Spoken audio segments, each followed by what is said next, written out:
Olá pessoal, paz e graça a todos em Cristo Jesus. Eu vou começar uma série de vídeos apologéticos com respeito à inerrância das Escrituras, pois alguns aí têm levantado esse tema e dito, por exemplo, que a Bíblia está em contradição. Ultimamente agora eu fui convidado para um debate com o amigo aí, irmão Antônio Cordeiro, só que não pôde sair este debate por alguns motivos aí. E ali, por exemplo, a gente acabou fazendo debate no grupo de WhatsApp, no meu grupo, na verdade. E ali, por exemplo, ele apresentou algumas razões de o porquê ele dizer que a Bíblia ela contém contradições, contém erros. E um desses erros, por exemplo, eu vou aqui estar abordando em vídeos, esse vai ser o primeiro. E ele ali citou, mencionou, por exemplo, Mateus capítulo 2, versículo 23, quando está escrito: e foi habitar numa cidade chamada Nazaré, para que se cumprisse o que fora dito pelos profetas, ele será chamado Nazareno. Então ele diz, por exemplo, que pelo fato de não termos esta profecia literalmente da maneira que está escrita no Antigo Testamento, em parte alguma das Escrituras, então Mateus errou ao dizer que os profetas disseram que ele seria chamado Nazareno. Então, para ele, este texto está em contradição. Então, a gente fez ali um debate com o Antônio Cordeiro, a gente abordou o versículo e mostrou para ele ênfases com respeito ao que a Bíblia realmente está querendo dizer e também mostrar que não está em contradição alguma este versículo. Então eu vou trazer esclarecimento com respeito a esse versículo e dizer o que de fato este texto está querendo dizer. Bom, em primeiro lugar, nós devemos atentar porque vai existir algumas vertentes. Eu quero aqui já de antemão pedir para você assistir esse vídeo até o final para você entender. Por quê?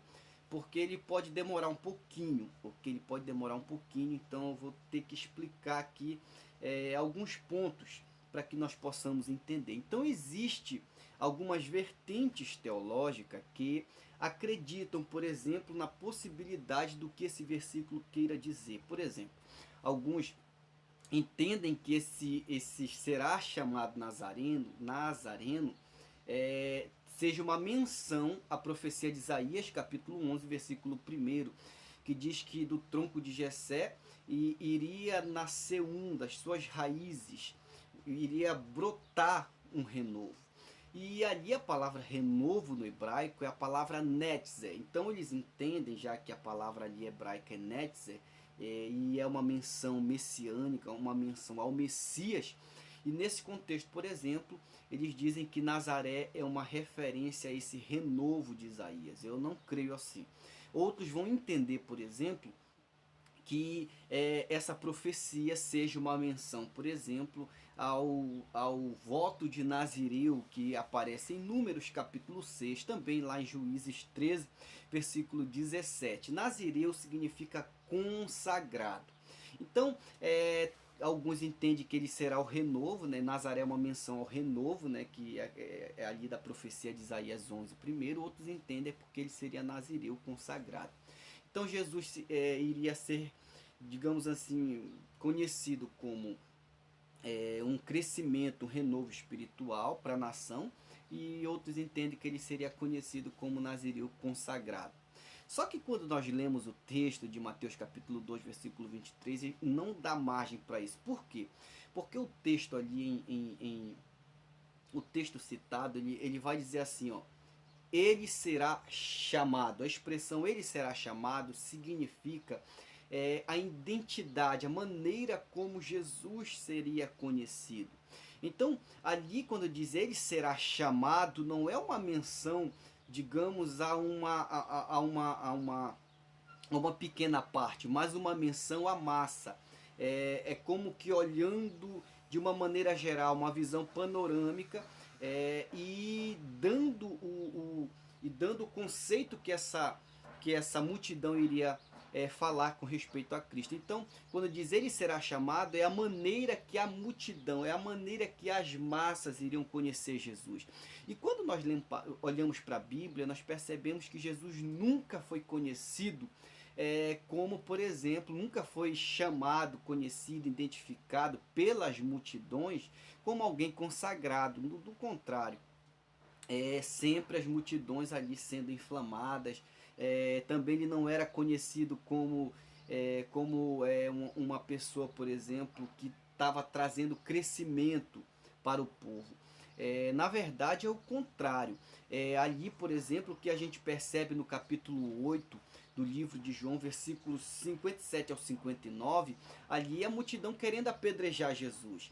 É certo que em algumas ocasiões nós percebemos de maneira privada, particular, algumas pessoas, como Nicodemos em João 3,2, reconhecendo, sabemos que és mestre vindo da parte de Deus. Então esses pontos, por exemplo, particulares de algumas pessoas reconhecer, não é, por exemplo, não é o que a massa via. Por exemplo, dali a gente percebe que as massas, no capítulo 8 de João, como eu citei, ali por vezes queriam apedrejar Jesus. Entende? E isso chega a um ponto de até os discípulos, por exemplo, ali na pregação de Jesus, está lá em João capítulo 6, versículo 60, os discípulos se escandalizar e dizer, duro é este discurso. Então observa, por exemplo, que nós percebemos biblicamente que ali a expressão ele será chamado Nazareno não tem a ver com consagrado, não tem a ver com crescimento espiritual, não tem a ver com renovo espiritual. Então, por quê? Porque ele não foi identificado dessa forma. As massas, as multidões, tanto é que elas mataram Jesus, não identificaram Jesus dessa forma. E vale lembrar, por exemplo, que quando Mateus ele escreve, ele será chamado Nazareno, nós devemos atentar para o que Mateus escreveu e o que ele queria falar. De acordo com o público que ele ali escreveu. Por exemplo, se nós pegarmos a Bíblia, nós percebemos que ali nas Escrituras há algumas características quando Mateus quer falar algo de maneira literal. Por exemplo, se a gente pegar o capítulo 1 de Mateus, versículo 22, ele sempre vai usar de plural quando ele quer falar de uma profecia, digamos assim, mencionando literalmente o que está escrito. Por exemplo, ele diz lá que para que se cumprisse o que fora dito por intermédio do profeta, eis que a virgem conceberá. Ele está citando ali Isaías 7,14. Por exemplo, em outro ponto, ele vai dizer lá em Mateus 2,5, né? Para que se cumprisse o que fora dito por intermédio do profeta, e tu, Belém, terra de Judá. Observa, profeta, novamente, singular e não plural. Sempre ele vai usar esse singular. E quando ele usa esse singular, a profecia é literalmente, entende? A profecia é literal. Então, nesse contexto, por exemplo, nós percebemos ali as escrituras, ela, por exemplo, fazendo menção a uma profecia de uma forma literal, entende? E não de uma forma parafraseada. Vou dar aqui outro exemplo. Por exemplo, em Mateus 2,15, ali, por exemplo, ele vai dizer, para que se cumprisse o que fora dito por intermédio do profeta do Egito, chamei meu filho. Mateus 2,16, 2,17, melhor dizendo, para que se cumprisse o que fora dito por intermédio do profeta, em Ramá. Observe, em Ramá. Aqui ele já está citando duas profecias, né? Ali do Egito, chamei meu filho, Oséias 11 primeiro, e em Ramá ouviu-se um clamor, Mateus 2,18. Ele está citando Jeremias 31,15, literalmente. Então, quando ele está citando uma profecia literalmente, ele ali utiliza a expressão no singular, profeta, intermédio do profeta. Mas quando, por exemplo, ele utiliza a expressão no plural, aí a gente tem que observar o que ele quer dizer com isso e qual a intenção que ele quis falar com isso. Por quê? Porque Mateus escreve de um ponto de vista já concluído. Mateus não escreveu isso enquanto Jesus estava na terra. Mateus escreveu isso quando Jesus já tinha subido. E nesse sentido, por exemplo, nós percebemos que já havia, por exemplo, entendimento com respeito à pessoa de Cristo. entende? E a gente vai perceber, por exemplo, em Lucas capítulo 24, né, versículo 44 ao 49, ali Deus abrindo o entendimento dos discípulos em vários pontos das escrituras, nós percebemos isso, que pós a ressurreição, o entendimento dos discípulos se abre para entender as escrituras, e nesse sentido ele já tem uma compreensão mais clara e mais ampla com respeito à pessoa de Cristo. E quando Mateus escreve, ele escreve desse ponto de vista já concluído.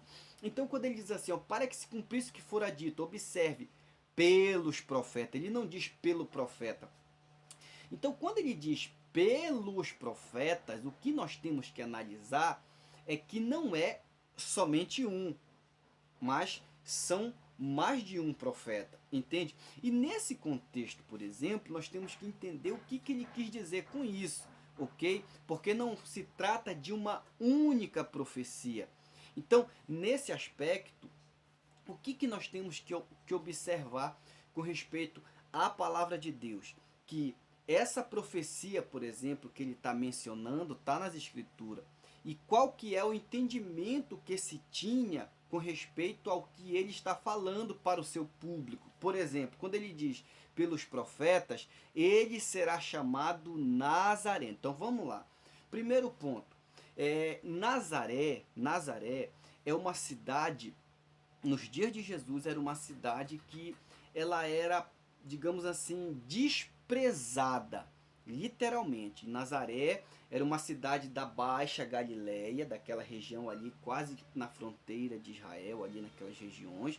Então era uma cidade que ela ficava em uma região onde, por exemplo, o povo, os judeus se misturaram com pessoas de outros povos, e ali, por exemplo, acontecia muitos tipos de pecados, de coisas que degradam o ser humano.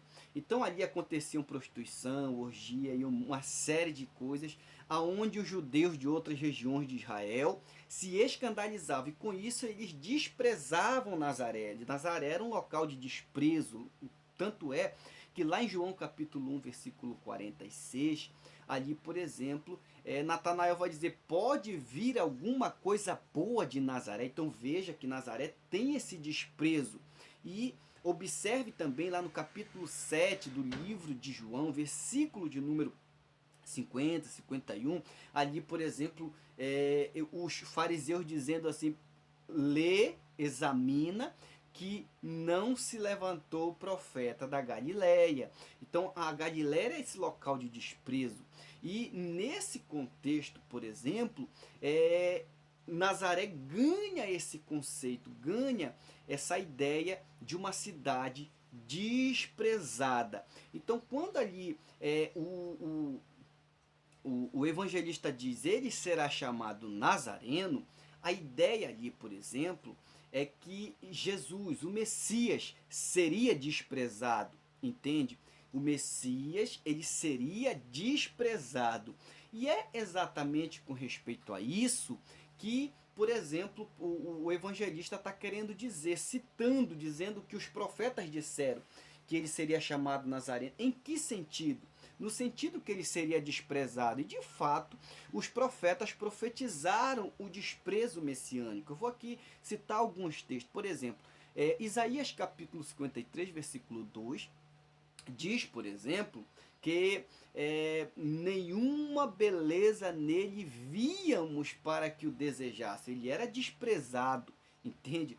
Quando nós vamos para o Salmo 22 também, observe, ali versículo de número 6, olha só como o salmista é um salmo messiânico, o Salmo 22 é messiânico, Salmo 22, 6, ele diz assim, ó, eu sou verme e não homem, e ele diz, sou opróbrio do povo e desprezado do povo. Então observe, sou desprezado do povo. Veja que a Bíblia está citando, está dizendo que o Messias seria desprezado.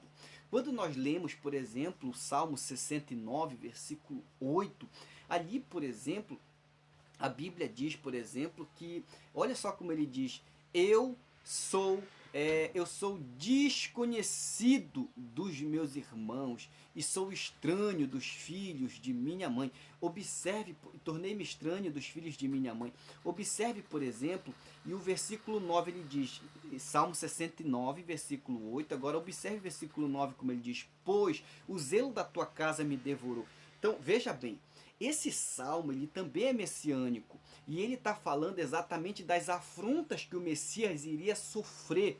E quando nós lemos com respeito a esse salmo, ele foi aplicado no Novo Testamento, em João 2, versículo de número 17. Ali, o evangelista João, ao escrever sobre Jesus purificando o templo, ali ele aplica aquela ação de Cristo dizendo: o zelo da tua casa me devorará. Ele aplicou o salmo, aquela ação, a pessoa de Cristo.